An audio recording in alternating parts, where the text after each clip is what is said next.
Assalamualaikum warahmatullahi wabarakatuh. Nama saya Haristio Pugusananto, NPM 121119747 dari kelas 1K03.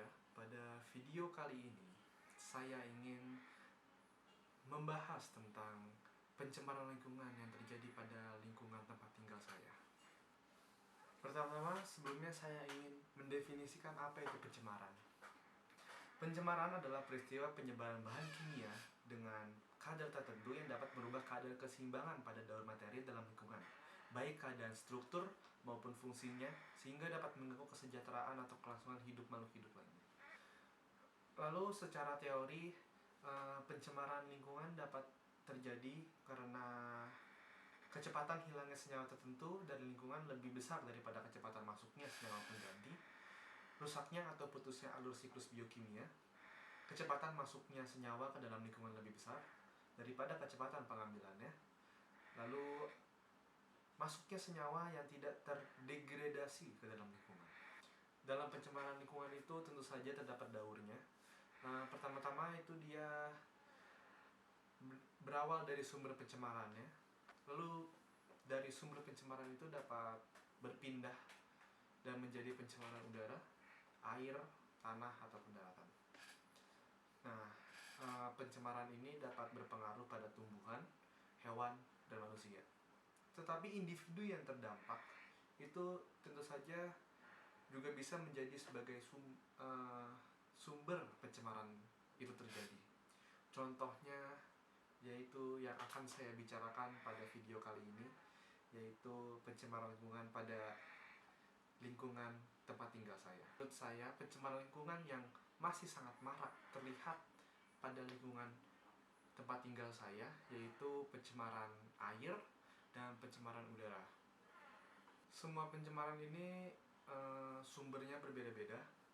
Sebagian besar sumber pencemaran yang berada di lingkungan tempat tinggal saya itu berasalkan dari manusia atau faktor eksternal karena ulah manusia,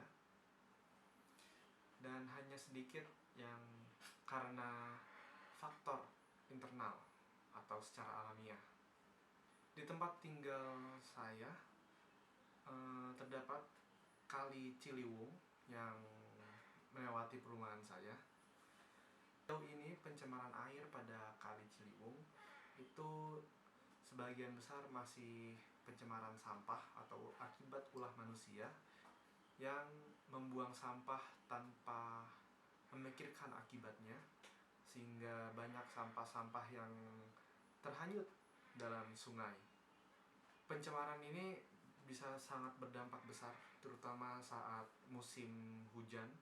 Jadi jika kita membuang sampah sembarangan dan akhir-akhirnya sampah itu menumpuk pada sungai, air sungai pun akan meluap karena tingginya volume air hujan saat musim hujan yang sangat parah, dan bisa mengakibatkan terjadinya banjir di daerah perumahan.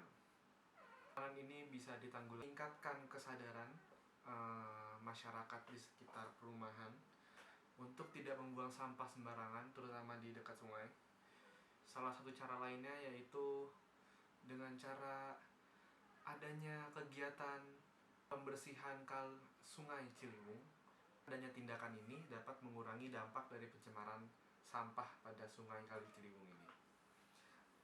Lalu yang kedua, yang menurut saya itu masih sangat sulit sekali untuk dikurangi, yaitu pencemaran udara, terutama di kota Depok ini, yang merupakan kota di antara ibu kota dan kota Jawa Barat, yang pastinya itu banyak sekali orang-orang yang berpulang pergi untuk kerja menggunakan kendaraan bermotor, yang mengakibatkan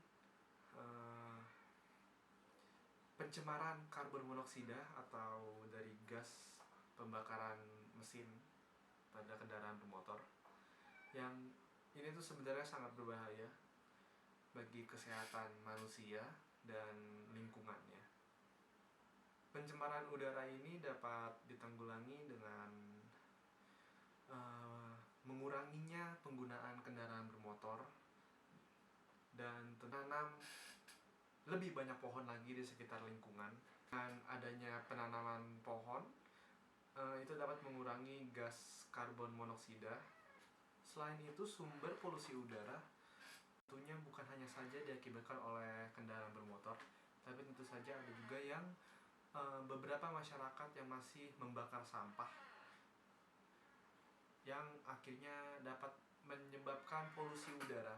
Menurut saya seharusnya sampah-sampah dikumpulkan dan dikendalikan oleh pihak yang berwenang, dapat diproses secara baik tanpa merusak lingkungan.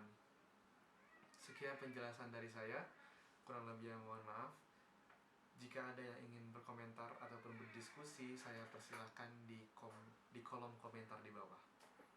Terima kasih. Wassalamualaikum warahmatullahi wabarakatuh.